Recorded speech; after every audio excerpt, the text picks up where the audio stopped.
And we definitely are seeing a lot of data that people are living longer when they include fasting. In this video, I want to talk to you about why counting calories is stupid. Does the fitness industry and the health industry have everything wrong? Are you tired of being fat and you can't lose weight? Welcome to the Wilson Brothers channel. I'm David. This is Isaac. We have the Viking. Hola. Have you seen that man right there? Hola. Are calories stupid? Let's find out. Well, we're going to find out many things.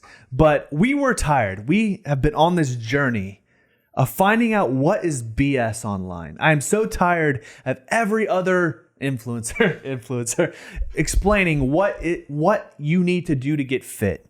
It seems to be that everybody tries to be the one unicorn, right? So what we're doing today is we're going to go over the hottest topics online, and we're going to show you doctors. We're going to give you studies below that you can check in the description, and we hope to open some eyes and even have a good discussion about this. Yeah, this is a topic I have been very passionate about for nearly a decade now, and I have been preaching to anyone who is willing to listen. It's fallen a lot on deaf ears because the idea of calories is so ingrained in our culture that it is really hard for people to put aside. Yeah, well, real quick, I'm going to tell you what we're going to do. We're going to go over calories and why they are BS. We're going to go over the effects of saunas and cold plunging. We're going to tell you the benefits of fasting, which a lot of people tell me you shouldn't. What kind of diets work? Is carnivore bad for you? Is keto bad for you? And then we're also going to debunk the myth of cardio versus strength training. So this is a video you don't want to miss. Life is an echo chamber. Don't be involved. Stand up and stand out and watch us talk about calories. That's what we diet. All right, so there's a guy, his name is Dr. Barry, and he's going to be going on his rant a little bit about the effects of calories. Hey, Dr. Barry here. In this video, I want to talk to you about why counting calories is stupid. And I know that sounds like almost heresy, but we've been taught for so many years the wrong way to lose weight, the wrong way to think about our health, and it's time to set the record straight. So today I'm going to teach you about counting calories and why that's stupid. Your body is the most complex biochemical entity in the universe that we know of. Nothing even comes close to it. And to think that your body is as simple as the stove in your kitchen or the oven in your kitchen is ridiculous. The human body does not burn the food that we eat. It doesn't burn the beverages that we drink. That's not how it works at all. We've used that rough analogy for years to talk about, oh, you burn calories, you burn the food you eat. But in reality, that's not what happens at all. So calories are a unit of heat measurement. And so if you're talking about air conditioners or heaters or central heat and air units, you might talk about a calorie and it would make sense. And you can actually use the unit of measurement of calorie to do all kinds of fancy equations in physics and chemistry. But when it comes to the complex biochemical digestion that your human body does to food, you have to understand that that's not how it works at all. You do not burn the food you eat. So we talk about calories. Where did that concept even come from? A few decades back, some scientists who are trying to talk about how we use the energy in our food came up with this unit and started to apply it to human nutrition, even though it was inappropriate. And so they would take little bits of food and they would basically put it in a tiny oven called a bomb calorimeter. And they would burn the food up and they would see how much the water around the little bomb calorimeter, the little oven, would heat up when you burnt that food. So they'd burn some bacon in there, they'd burn some avocado in there, they'd burn some bread in there. And they were able to come up with all these numbers and make these beautiful big charts and graphs. So that's fine. If you want to put some bacon or put some whole wheat bread into a little oven and burn it up, then the calorie unit is very applicable to that. That it makes perfect sense to use calories to talk about how much you've heated the water up around that little stove or that little oven. But if you want to talk about how your body biochemically digests the macro molecules that you eat, the fat, the protein, the carbohydrates, the calorie has nothing to do with any of that, okay? When I was in medical school, I was taught a little bit about nutrition, but I was taught a lot about biochemistry. And biochemistry is how we talk about how your body's chemical processes work. And so whether you're talking about gluconeogenesis or the Krebs cycle or any of these biochemical pathways, the word calorie doesn't appear in any of them. Okay? The human body has no idea what a calorie is. The human body doesn't count calories. The human body doesn't take calories into consideration. If you eat fat, that goes down a particular biochemical pathway in your body that doesn't have anything to do with calories, and it's digested a certain way. If you eat proteins, it goes down a different metabolic pathway, a different biochemical avenue, so to speak. It has nothing to do with calories. Calories don't figure into that at all. If you eat carbs or starches or simple sugars, that goes down another biochemical pathway, okay? None of these have anything to do with calories. So there have been tons of weight loss and nutrition gurus and experts through the years who have had these big books that you can flip through if you went to this restaurant or that restaurant and look up the calories, right? All that's meaningless. And the way we know that is one of the diets that was recently recommended as one of the best diets in the world by U.S. News and World Reports, the Weight Watcher diet, right?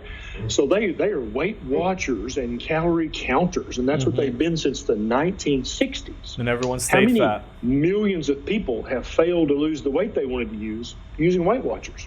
Pretty much all of them, 99.9% who have ever tried it. Maybe lost a few pounds up front, but then they stopped, and it just the weight came back because that's not a sustainable diet, because you're using the wrong paradigm to think about weight loss. Obesity and being overweight is not a calorie problem. It's a hormone problem. It's not you should eat less and exercise more problem. It's a insulin problem and a cortisol problem and a thyroid problem and a gender hormone problem. It has nothing to do with the amount of calories you eat. More and more people, even elite level athletes these days, are using the ketogenic diets, and they have such low body fat percentages. You can see the veins in their abdominal muscles, and for people who know, I mean, you have to have a very low body fat percentage in order to see the veins in your belly.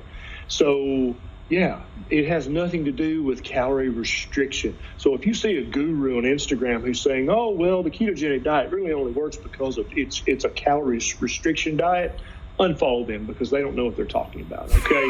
If you watch some YouTube video or you see some Facebook personality who says, oh, it's easy, you just eat fewer calories than you burn, you just unfollow them, because they have no idea what they're talking about, okay? Obesity and being overweight, insulin resistance, type 2 diabetes, they're all hormone problems, not calorie overdose problems. So I'll ask you this: why are people fat then? Is it only hormonal, or how do you know how much food to eat then if there's not calories? Because that's something people will want to know. Well, I mean, obviously being fat is going to impact your hormones in a negative light. Yeah. And it's a reoccurring cycle. Like if you're fat, your hormones get worse. If your hormones get worse, you accumulate more fat. If you accumulate more fat, you do more damage to your hormones, and it just constantly keeps feeding into itself. Unfortunately, like there really isn't a be-all diet that will work for everybody, but there is a pretty good standard of if you limit your sugars and your carbs, you will lose weight. And it's just as simple as that, because carbs and sugars and starches, they all get digested. They get turned into glucose. Once our blood sugar levels rise high enough, the pancreas will create insulin. And if you have too much of the glucose in your body, it will get stored as fat. And I've always told people that not all calories are equal. I've been anti-calorie trained for 8 to 9 years. You actually taught me about it. We've been friends over 9 years, and you got me on that train of understanding that calories really aren't real. Yeah, you were kind of my first student. You were. I was your first student, dude. It was like 8 years ago. We've been friends a while. And this is what made sense to me. If someone were to drink a 20 to 40 ounce whatever bottle of Coke, it has the same caloric intake of a small handful of almonds. Mm-hmm. If I eat like a small bag of almonds, I'm not going to get fat because of the complexity of the different macros. It's not just pure sugar. But if you keep drinking, Cokes every single day, unless you have unless you have a very fast metabolism. But even then, the biggest problem I have with all of this is it doesn't have anything to do with body types, right? Yeah. Because, for example, I could eat the same as somebody that's an ectomorph, which means an ectomorph is somebody that tends to be more skinny, right? But if I eat the same amount as them, their metabolism and their genetics are going to burn that food so much faster than I will. Which he even said burning it isn't the correct thing. It's going to he'll utilize that energy a lot much easier. faster, right? So by saying you can't tell somebody eat 2,000 calories a day because it completely disregards their body type, their hormones, and their genetics. Well, the biggest problem with even telling people to restrict their calories. So the problem is when you start to restrict your food too much, but you're still eating every day, what you're ultimately simulating is being out on the hunt for weeks, months. I mean, some people even do that for years. And a lot of people make the mistake of thinking, well, if I restrict my calories and I do that consistently, my metabolism's going to stay the same. And if my metabolism stays the same, then I'll lose fat because I'm not giving it as much food as I used to. And even though that kind of seems logical, the issue is your body is designed to survive. So if you're giving it less food and you're doing it consistently on a daily basis, what the body will do is it will search for homeostasis. It will search for balance within the body. And it will actually slow down your metabolism in an effort to balance the new diet that you've been giving it. I've noticed that if I go a whole weekend and I have 1,200 calories instead of 2,000, but I'm eating all quick sugar donuts. If I have a donut and half a pizza, if I have half a pizza and a donut in one day, that's about 1,200 calories. I gain weight. Yeah. But I'm eating less calories, but I'm gaining weight. That's just because you're eating too many sugars. Exactly. So what would be your suggestion to somebody that's trying to lose weight? Because I've always been more of macros, which is what? Protein, fats, and carbs. To limit your carbs, because it's also about how your body processes energy. Mm-hmm. So people that I've taught about the ketogenic diet, because I've lost a lot of weight on that. I can lose 20 pounds in a month on that. I teach them that you have to understand how energy is used in the body. Carbs and fats are the two primary sources of energy. Carbs are processed very slowly, generally speaking. Fats tend to be processed a little faster. Well, protein, it's digested the slowest because of how complex it is. You're right. But the beauty of switching to a majorly protein-focused diet is because of how complex it is, it will actually force your body to ramp up your metabolism to try and deal with it.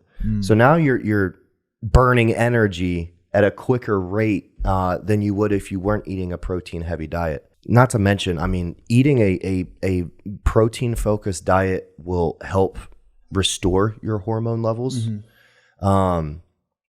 Obviously, none of it's going to get stored as fat because it doesn't spike your glucose levels at all. It doesn't spike your insulin levels. Doesn't whey protein do that though? Whey protein does. However, because of the fact that it's protein, it's still not going to really get stored as fat like that. So what's the difference, and this might be off topic, not really, but when it comes to diet sodas, think of artificial sweeteners like aspartame or sucralose.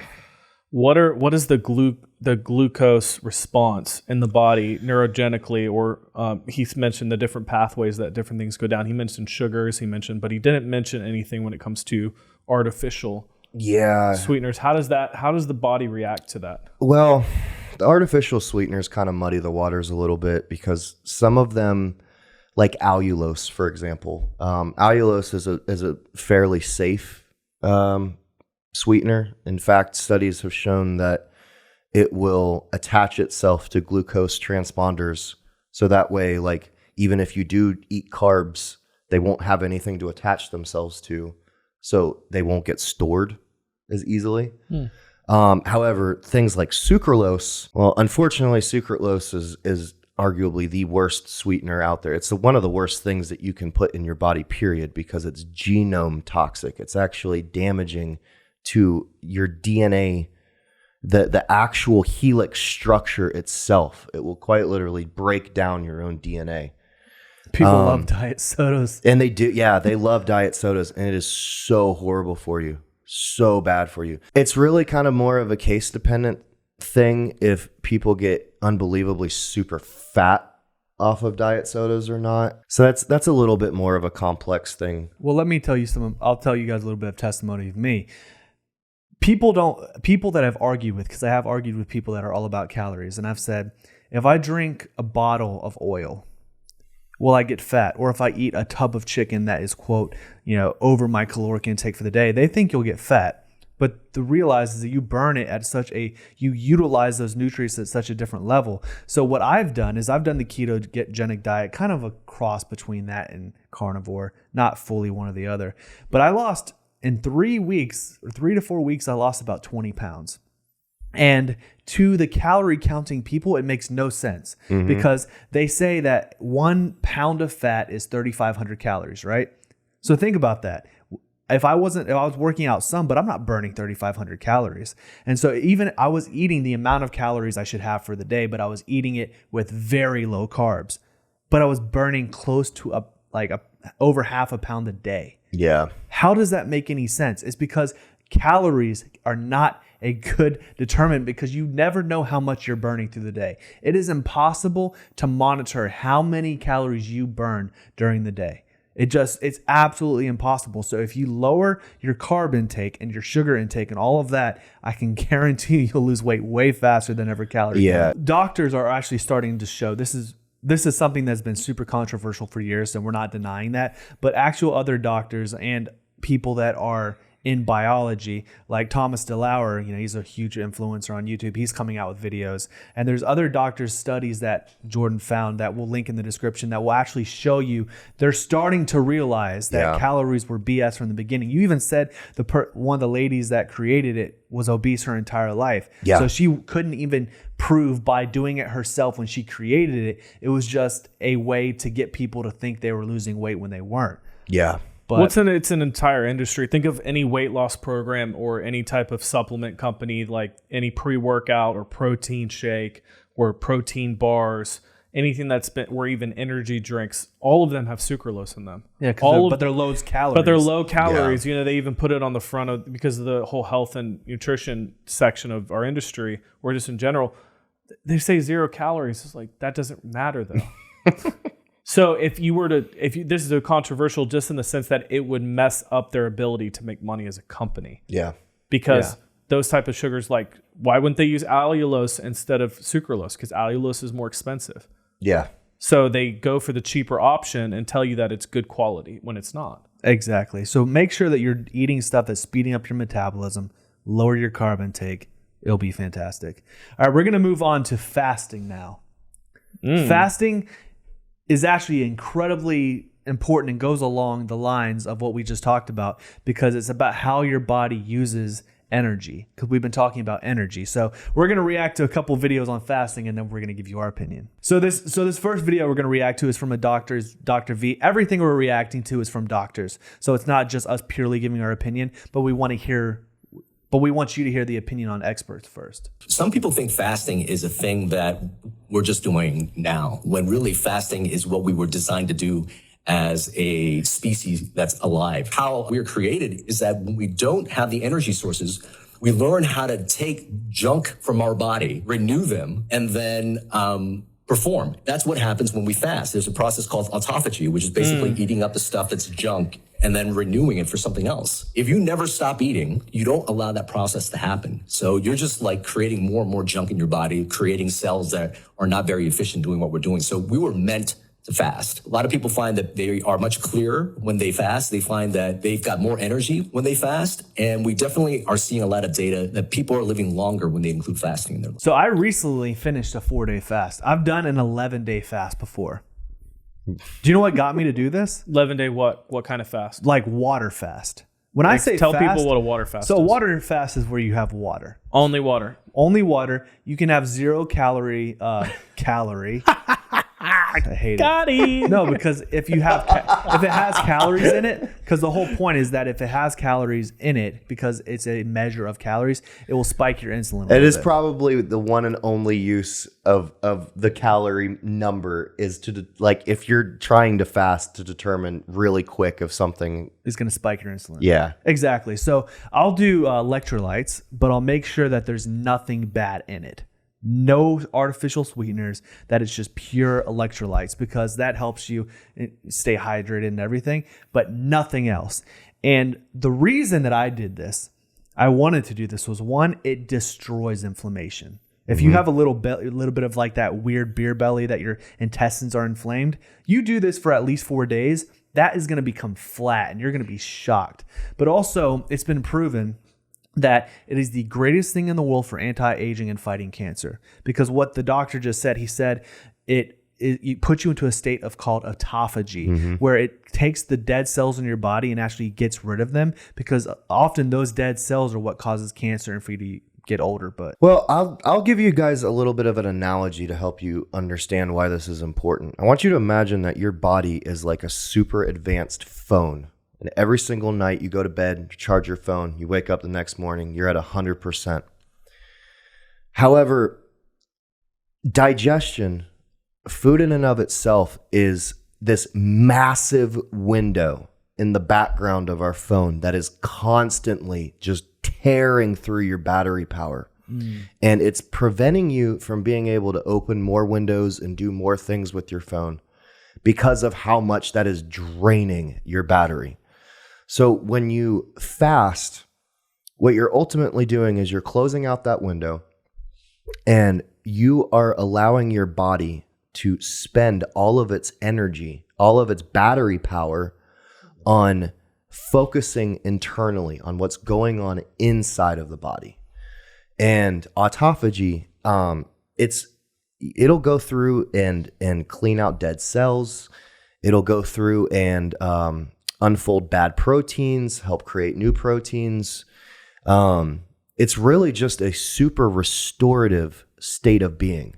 It'll help fight cancer, reduce inflammation, and it will tear through some body fat because our body is designed to survive. And if you stop feeding your body, it will freak out and think that it is in a dire state of survival. Even if you're water fasting and it's not in dire danger, you know, our stored fat, when you look at it on a molecular level, it's mostly made up of nitrogen and hydrogen atoms. When you're fasting, your body is just going through and plucking out, tearing that fat apart, ripping it apart for all of those nitrogen atoms. So that way it can create energy for you on the inside because you're not giving it energy from the outside. Dry fasting, which David hasn't done. I haven't had the balls to do that yet, my friend. Dry fasting is when you exclude food and water. Now, granted, you cannot do this for very long. The longest I ever did it for was 3 days. Didn't you pass out? I did pass out. Yes, I did So, pass out. And I wasn't even doing careful. anything strenuous. I was just hanging out on the back porch with my mom, talking, careful. and just passed right out. I'd say if you're going to do that, do it for 1 day. Yeah, You'll be I would say fine. do it for 1 day, 2 tops. 3 days is 3 tough. was super extreme. Always, though, consult with your medical professional or do your own research online. Don't take our word for We it. don't want to get comments below of y'all telling us how you passed we're not out. medical professionals. We're not medical professionals. Yeah. We're giving you what we've studied. We Yeah. will provide the actual medical journal studies in the comments, or in the description, so that you guys can go and figure it out for yourselves too. Yeah. However, when you are water or dry fasting, a lot of people don't realize that you even have the ability to create your own source of water from within. And just like how your body will tear apart that fat for all of the nitrogen atoms for the sake of energy, it will also tear apart those the hydrogen atoms. And it will take oxygen molecules from the air that you breathe, combine the two, and make its own source of water. So you can actually survive on your own source of water for a good amount of time, depending upon how much body fat you have on you. And I also, Dr. Andrew Huberman, who I watch all the time, he said what fasting also does, even if it's just a little 24-hour fast, even if it's intermittent fasting, is it makes you metabolically flexible. And what does that mean? That means that your body has the ability to go from burning food to burning your own fat much more efficiently. So it's a way of speeding up your metabolism, because if you're eating food and your body has to focus on that first before it can burn fat. People don't realize that if you're eating food, your body has to stop burning fat in order to burn.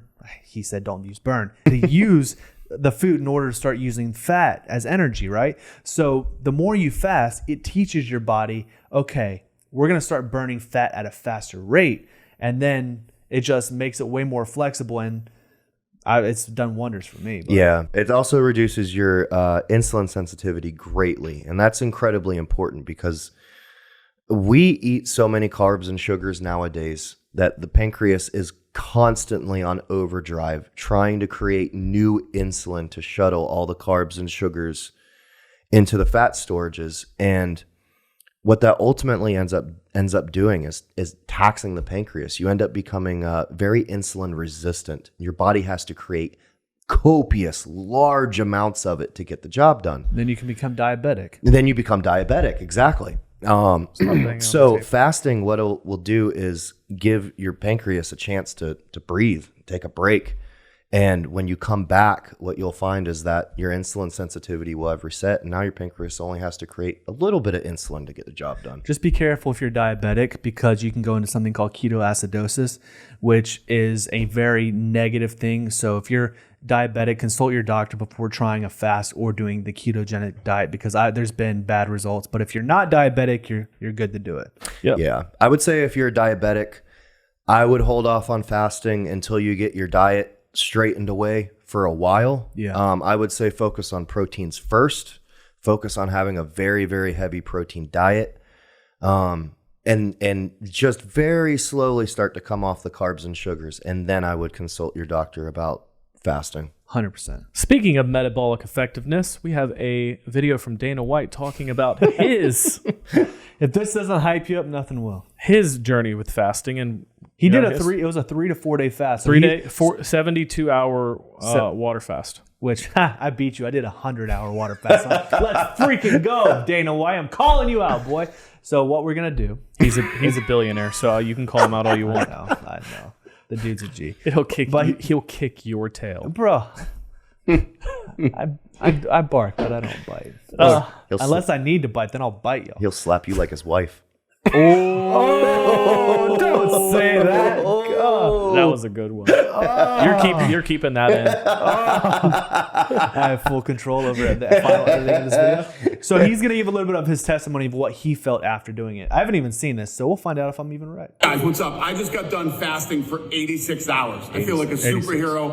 I feel incredible. And I want to tell you how I did it. I love sharing this kind of stuff with you. So when I left the event on Saturday night, I started fasting. And here's a picture of me Saturday night when I left. I just got done this morning, so Saturday to Wednesday, and here are the pictures of me this morning. So I don't know if you've seen this online, but it's called the 7-day water fast. And doctors have done studies on this, and this thing is legit. It gives you an over 70% chance of not getting cancer, Alzheimer's, and other nasty diseases. And basically, you drink water for 72 hours.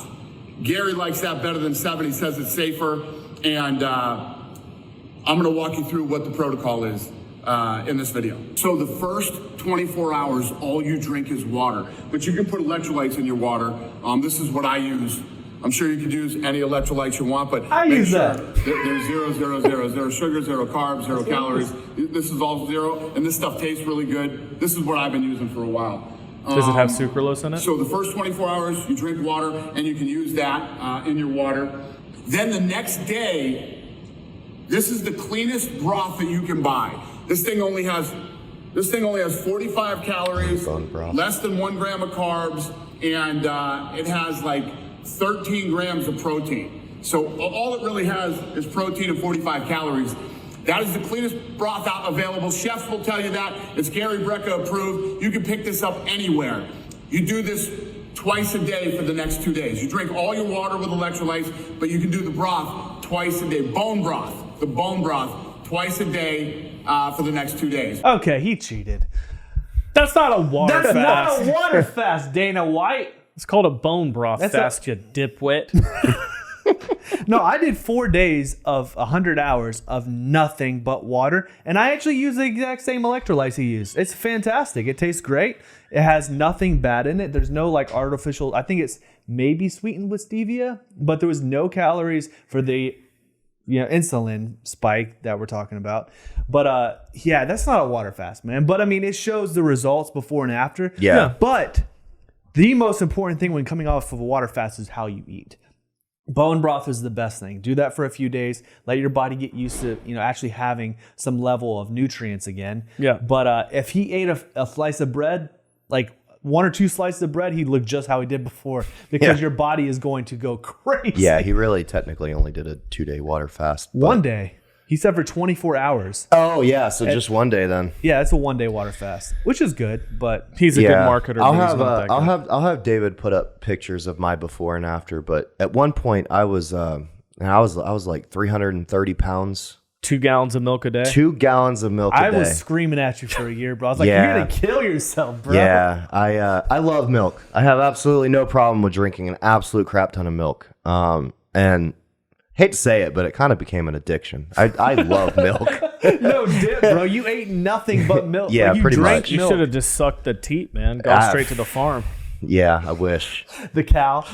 I would probably would have. There you are. If it was raw milk, I probably would have had a much. Bro, that looks so good. That look, yeah. That looks so good, bro. Bro, don't ever do that again. You need to edit in a pride flag behind Bro, him. don't ever do that again. As your brother, that is the most... Bro.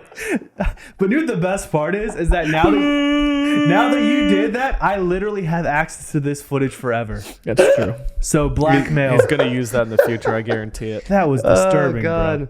bro. All right. But, next But you topic. guys get the point, though. Fasting. No, will heal your I body. didn't really. Well, what else do you have to say, Mr. Viking? Oh, yeah. He was talking about his journey. He's 330 Oh, pounds. Yeah. oh, you're right. Yeah, he interrupted me with I'm sorry. Isaac completely threw me for a loop. Your testimonial went out my head. Okay, go ahead. Go ahead. Arnold sucking a teat. But yeah, at one point, at 330 pounds, I was struggling with sexual health issues, and man, I had no energy at all, none whatsoever. And I could tell that I had low T issues. But anyways, I decided to start my journey by completely cutting out everything, going hardcore, balls to the wall, right from the start, completely switched to an all carnivore diet. And every single week, for an entire, I think it was 5 months, every single week I would fast for at least 1 to 2 days. Every now and then I would really hammer home the fasting, and I would fast, I would do like a dry fast for 3 days, or there was a couple times that I would rotate things out and I would alternate day fast. So I would eat for 1 day, fast for 1 day, eat for 1 day, fast for 1 day. And yeah, I'll have David put up my results, but in 5 months I went from 330 to I think it was 180 Yeah, you're at about 230. In how many months? in 5 months. Jeez, 150 pounds. That's Yeah. In wild. 5 months from going from 2 gallons of milk a day, which I told you would kill you. And McDonald's. Right? And You ate a lot of McDonald's. McDonald's back in the day. No, Yeah. yeah. 150 pounds in 5 months. But now you're up to about 235 because you've been bulking and lifting. But you're still down 100 pounds from your fattest. Bro, you look like a straight up Santa Viking. Like if you had Yeah. some random like Santa Viking that Come was sit like, on my lap, I'm the Viking. Oh, it's embarrassing. You look but like a mixture between Santa, a Viking, and the weird dude from Goonies. you good. All right, well, we're gonna go to the final thing. Again, if you guys have questions below about specific aspects of fasting, we'll comment back, or I'll have him comment through and kind of answer your questions as we can, or we'll do a future video. But stay involved. The last thing, well, 2 more things, but I really want to hammer home the value of the sauna and cold plunge, because those are the two biggest things right now that everybody and their mother and their father seem to either be on or people are too afraid to do. First, we're going to react to Andrew Huberman talking about how you should do a sauna, because a lot of people, well, I mean, I go in there about 30 minutes a day.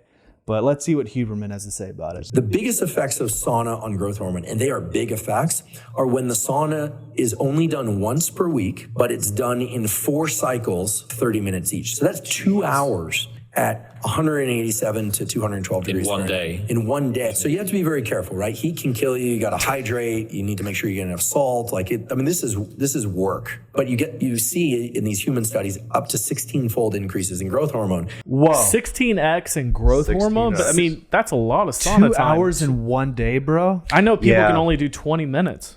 Yeah, it's 2 hours in one day. I think is a little unrealistic for most people, just because of like the lives that we live. Like who realistically, unless you're like a stay-at-home mom, like who has the capability of carving out 2 hours? Well, you to know what just he sit said? in the I don't know sauna? if it was this video or a different one. He said that how you do it is you go in for 30 minutes, you come out for 5 into a regular room. Don't put water in your face. Go in for 30, come out for 5. You do that 4 times. I feel like you have to have like one of those Turkish hats. Oh, yeah, or something. sure. The problem that with the sauna, the reason you can't be in there for very long is because your core temperature of your head gets too hot. It'll cook your brain. And it can cook your brain. So if you have something to put on your head that can Sauna keep hat, you warm, $20 on Amazon. Link below. boom, that will help your temperature stay lower to where you go longer. But let's watch the cold plunge, but then we're going to talk about both because they're so intertwined and so similar in some ways. But also so different. Yeah. It's so different. Especially the difference on the body. Nothing on the surface of the earth that will remove calories from your body or burn fat at the rate that getting in cold water will. If you actually read the story about Michael Phelps when he actually went to Beijing to compete in the Olympics, his caloric intake went to 10,000 calories a day. Why did he go to 10,000 calories a day? Not because his training regimen changed, because the pool he was in was 4 degrees colder than the pool he was used to training in. So water is 29 times more thermogenic than air. So when we get into cold water, 4 major things happen. Number 1, our liver panics, and it floods the bloodstream with something called a cold shock protein. These are miracle proteins, and you have an endless supply of them every day. These proteins will scour the body of free radical oxidation. They will quadruple the rate of protein synthesis, muscle repair. The second thing that happens is you have a major peripheral vasospasm. It drives oxygen into the core, it forces oxygen into the brain. Third thing that happens is now heat is flooding out of your body. There is no amount of HIIT cardio, there's no amount of intense exercise, weight training, nothing even comes remotely close. Wow. Okay. When was this video made, by the way? So it was released about 2 days ago, but I remember seeing it for the first time about 4 to 6 months ago. Okay. So because we've had actual interesting discussions the last week or two about this, because I do the sauna at my gym 3 or 4 days a week. Not the sauna I do about 5 days a week. I do cold plunges about 3 to 4 days a week. But I've started rethinking how to do them and when to do them. So you did some research on this because you made a very bold point to me that I kind of disagreed with. But then you brought some research and now I'm starting to come over to it. Yeah, it's the science behind cold plunges. It's really difficult because even though cold plunges have been around historically, like all throughout human history, especially in Scandinavian cultures, the funding to actually research any of this stuff has really only come about in like the last year or two. There's not a whole lot of studies on it. The studies that are on it are pretty inconclusive, with the exception of the fact that there's a lot of similarities to cold plunging and sauna. There's a lot of the same benefits. However, there's what appears to be, now granted, this is a educational guess because like I said, there's not a whole lot of studies that are conclusive on cold plunging.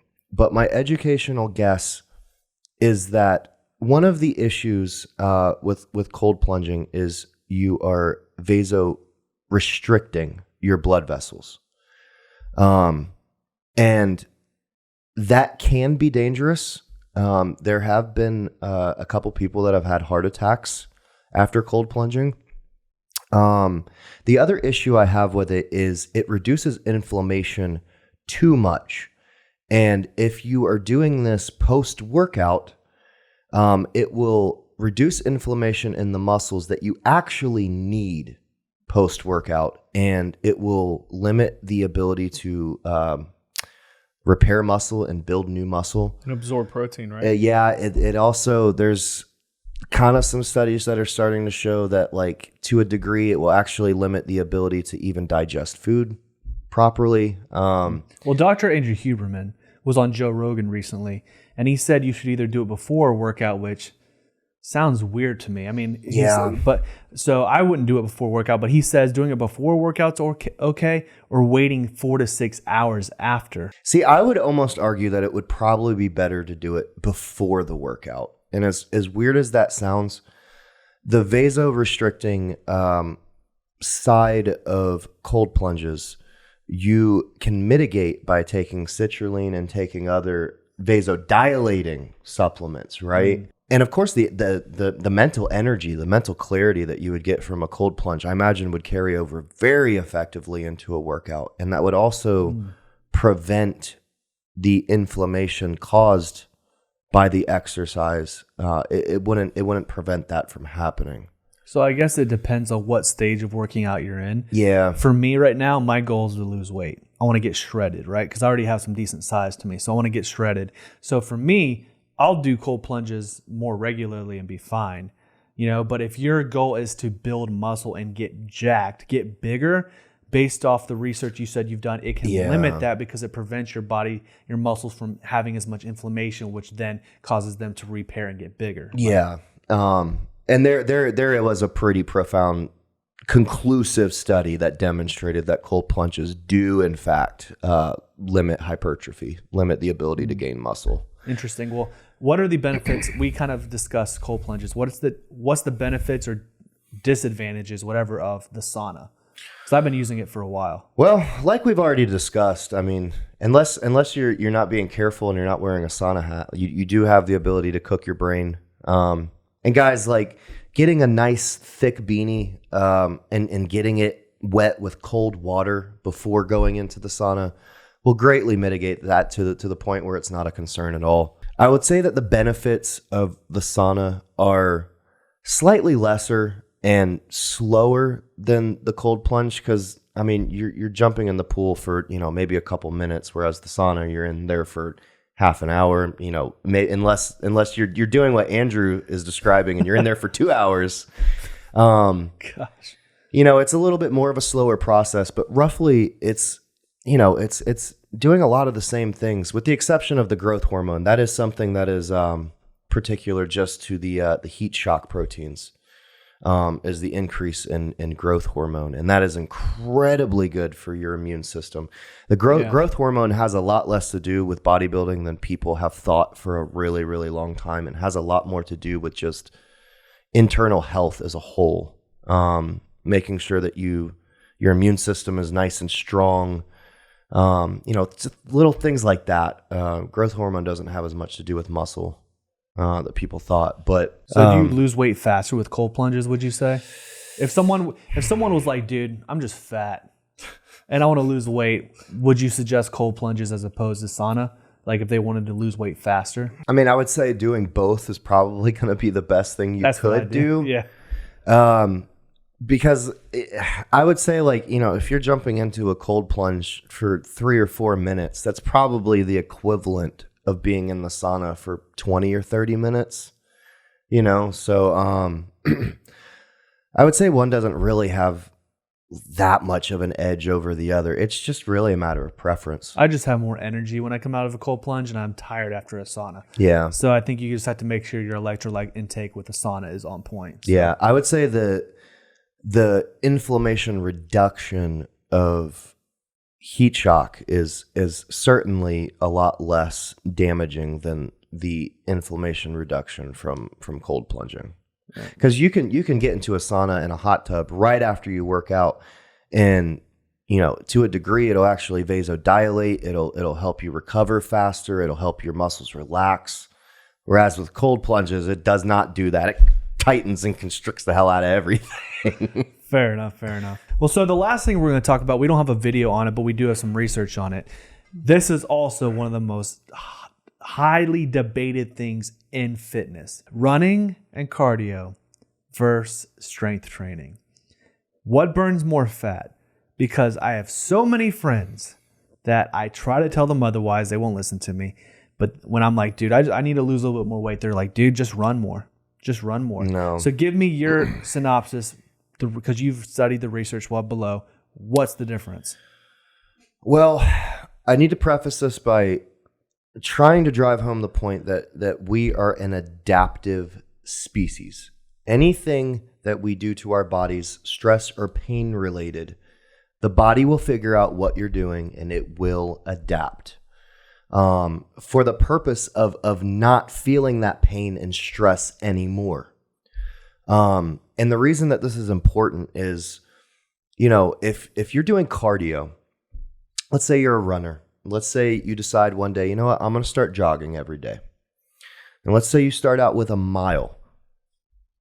You will see results initially because that is a shock. That is something new to the body. That is something that is causing pain and stress. And you will lose weight. However, what is going to happen is your body will adapt to that. It's going to say, well, you know what? At this time of day, this dude just keeps running from bears. We need to, we need to make it possible for him to do that more efficiently, more easy. So that way it's not quite as taxing to the system. So it gets to a point where you have to run faster or you have to run longer. And at the end of the day, it's just not as effective as doing high intensity training with weights. And the reason for that is because you can get the job done much, much quicker with weights.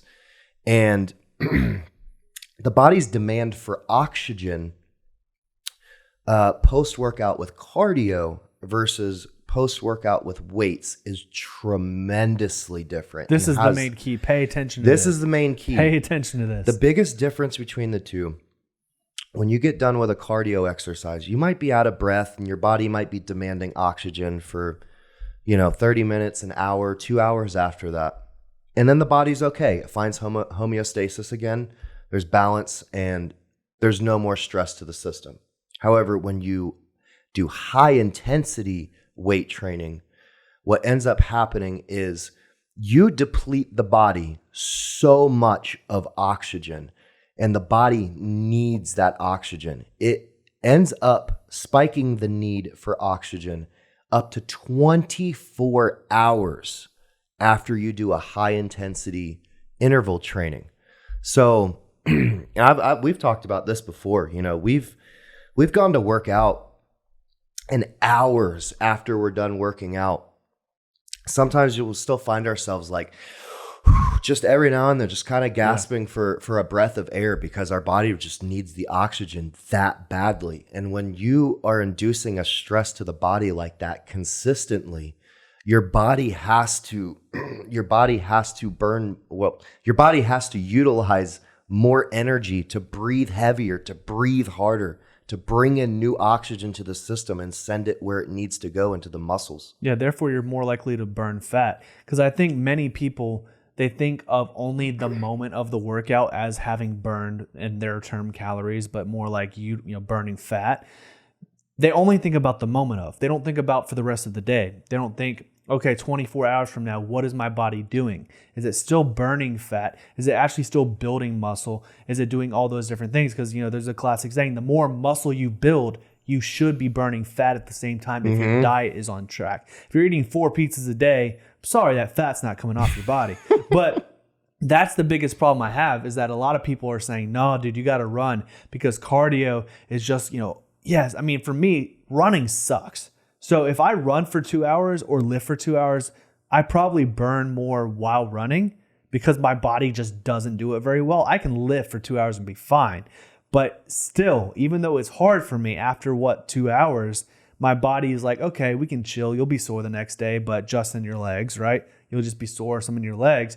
But when you break down muscle it takes time to build that back. So your body has to work harder to rebuild back muscle than if you just run some and, get your heart rate up. Yeah, anytime you're making the body work harder, you have to be utilizing some form of energy for it to run harder. It's as simple as that. It really is. Not to mention, when you're causing damage to the muscles like that, just kind of like what we were just talking about with the sauna and the cold plunges, you're creating a large amount of inflammation to the muscles, which it has to work out and deal with, costs energy. Working out greatly, especially as a man, it greatly increases your testosterone, which guess what? Has a lot to do with burning fat. And the way you will look. Yeah. Because you know what? You see runners, they're either super skinny or they're fluffy. Yeah.